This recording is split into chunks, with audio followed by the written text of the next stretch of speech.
Hey guys, welcome to the New Movie Thing Show. I'm Steve Zaragoza. I'm Meg Turney. In this show, we watch new movies that are in the theaters and then we review them and rate them. And if you can't get to the theaters, you can watch movies with us on Movie Club on Netflix. And you can go to netflix.com/SourceFed and you'll get 30 days free streaming movies so you can watch movies with us. It's awesome. It's super fun. This week we watched John Dies at the End, which was based on a book by David Wong. This movie is also directed and written by Don Coscarelli, who also wrote and directed Bubba Hotep. And we reviewed that movie for Movie Club, and you can see that right here. But don't click it yet. We're not done here. We're not. I told you about leaving early. So John Dies at the End is about two friends, David and John, who have all sorts of crazy shit happening. There's parallel universes, there's aliens, there's weird slugs. It's fantastic.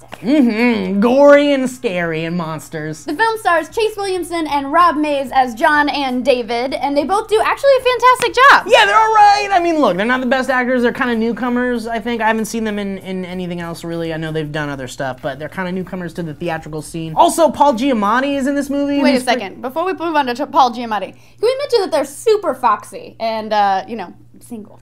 And, a little cameo by Doug Jones in this one. So the film doesn't actually release until January 25th, but it was out on Amazon Prime Video, which is where we watched it. So, quickie review, I actually really like this movie. It starts out super strong. I love where they were going. It gets kind of weird toward the end, which I didn't like so much, but I still like the idea, and I think it was done really well, and I think it's worth a watch. And my quickie review would be, I'm kind of a sucker for these low-budget horror movies, but even though most of them have sucked lately, but I thought this one was pretty good. A little disappointing in the end, but I really enjoyed it. Now it's time for Love It and Hate It. I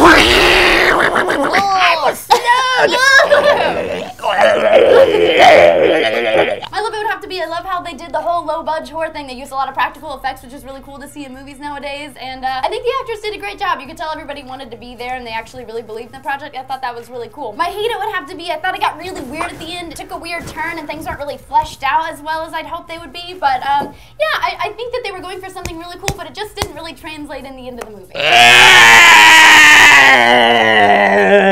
I have to work with this every day.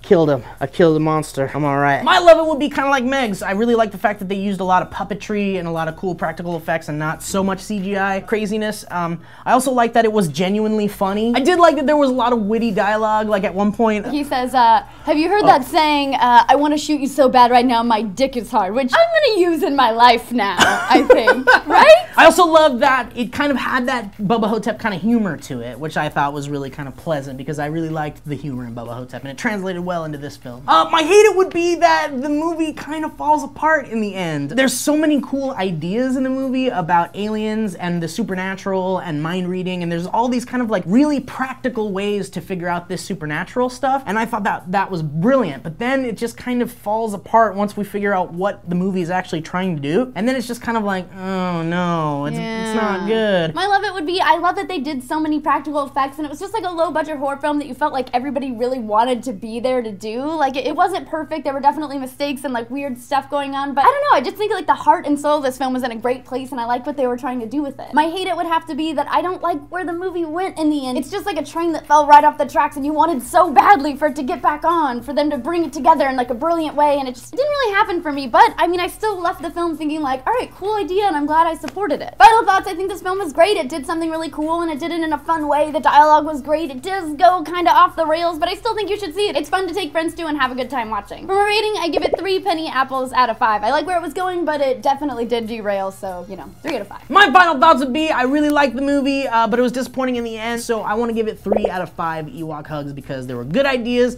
but then it fell short. But I want to see more of this series, so I hope they make more. We're not the only ones who had mixed feelings about this movie. It's got a 67% from critics on Rotten Tomatoes and a 62% from users on Rotten Tomatoes. Also, IMDb gave it a 6.7 out of 10, which is not good, not bad. Well, that's it for New Movie Thing Show. If you can't go to the cinema this weekend, you can always go to netflix.com/SourceFed for a free month of instant streaming, and then you can join us on Movie Club. So I'm Meg Turney. And I'm Steve Zaragoza. Steve, I want to shoot you so bad right now. My dick is hard. I don't get it. You better run. No! You better run. You're run. Seriously though, guys, it's single, just calm. You've got the runs.